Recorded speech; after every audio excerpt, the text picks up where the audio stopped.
Setting yan. Itong operator's manual na yan, diyan ka mag-start. Yan. Saka mo i-focus ngayon.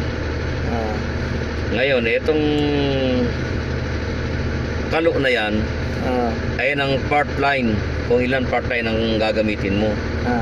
Yan, tulad nito, focus ko. Pagka-post, lilitaw ngayon niya kung ilang part line ang gagamitin mo. Yan, o. Nakita mo? Ngayon, 1 lang yan dahil naka-single lang tayo doon sa auxiliary. Kaya ayan lang yung ayan natin. Ngayon, pagkatapos noon, ito namang hoist drum. Kung ano ang kailangan mo, kung auxiliary ba o main. Yan. Tatapat mo lang yung may highlights na yan. Ngayon, ipupus mo yan. Lilitaw ngayon yan. Yung main drum. Kung ano yung gagamitin mo, kung auxiliary o main. Yan ang main. Ito ang auxiliary. Kailangan natin ang auxiliary. I-post mo uli. Ngayon, lumitaw na yun. Wag mo muna i-okay yan dahil hindi pa nakaano lahat. Pindutin mo siya ngayon. Di lalabas ngayon yan. Kung anong gagamitin mo, kung merong bang fly jib o wala. Ay wala naman tayong fly jib. Kaya dyan tayo. Post ulit. Ayan, lumitaw na yun, ha. Ngayon, ito naman yung outrigger niya.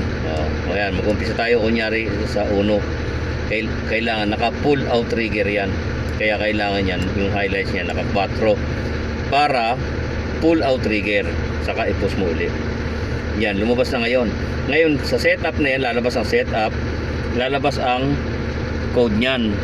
Ngayon, ito muna, yan. I-post mo ulit yan, lalabas ulit yan. Post mo. Ngayon, dito naman, kailangan yan, kung ano yung gagamitin mo sa dalawang yan. Ngayon, gagamitin natin yung number 2 dahil meron naka-install na fly jib sa boom. Kaya, ayun ang kailangan natin. Ngayon, bumalik na tayo ulit sa number 1 ulit, nung una, yung umpisa. Lumabas na ang code ng 001. Ngayon, i-post mo na ulit. Ngayon, lumabas na ang 0001, ibig sabihin, naka-set up na siya. Tapos, naka-set up na ang computer. Kaya kailangan mo na siyang i-okay.